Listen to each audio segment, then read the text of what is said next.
소비자들에게 구매 의욕을 높이는 방법 중 하나인 할인. 기업은 종종 기본 할인에 추가 할인을 해주는 누적 할인 행사를 열곤 합니다. 그리고 실제로 이런 누적 할인은 매출 증가에 도움이 된다는 사실도 각종 연구를 통해 증명되었습니다. 뭔가 더 많이 할인을 하는 것 같은 느낌이 들고 실제로도 그런 경우가 많기 때문입니다. 그래서 많은 기업들은 매출 증대를 위해 할인에 할인을 추가하는 누적 할인 전략을 사용하는데요. 최근 연구에서는 누적 할인이 매출을 증대시키는 건 사실이지만 다른 문제가 발생할 수 있어서 누적 할인 전략에 대해 좀 더 신중해야 한다는 것을 알려줬습니다.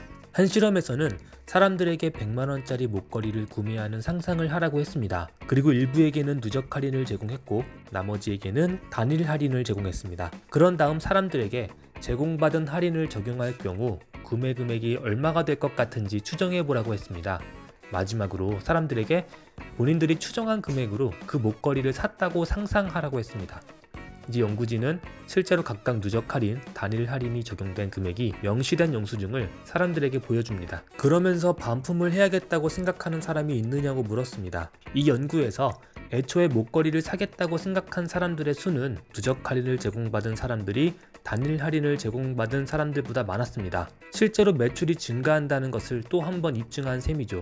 반면 누적 할인을 제공받은 사람들은 반품할 가능성도 더 크다는 사실도 발견하게 됩니다. 왜 이런 일이 발생할까?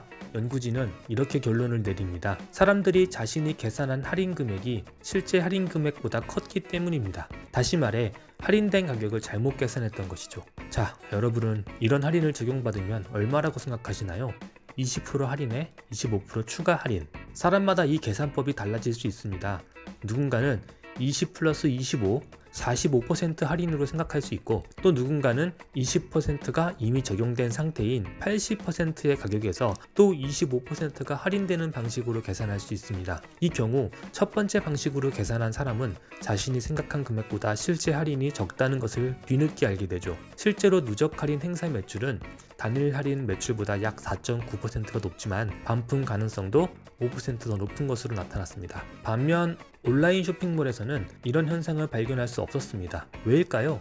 온라인 쇼핑몰에서는 이런저런 이벤트와 프로모션, 할인, 쿠폰 등 각종 것들을 모두 적용시킨 후 결제 전 최종 금액을 눈으로 확인한 후에 결제를 진행할 수 있기 때문에 계산을 잘못할 가능성이 없던 것이었습니다. 즉, 누적 할인 이후 진행되는 반품은 고객이 계산을 잘못했다는 것을 뒤늦게 알아채고 구매 결정을 번복하는 것이라는 것을 확인하면서 이러한 환경이나 사람들에게 반품률이 높다고 말합니다. 첫째, 휴일이나 연말 세일같이 대규모 할인 기간에 이뤄진 구매. 둘째, 점포 정리 등 붐비는 점포에서 이뤄진 구매. 셋째, 계산하는데 어려움을 느끼는 저학력 구매자들. 즉, 어떠한 상황에 의해 계산을 정확히 하기가 어려운 환경일수록 반품 가능성이 높아진다는 것이죠. 이래서 행사 때는 교환 환불이 불가능한 것 아닐까요?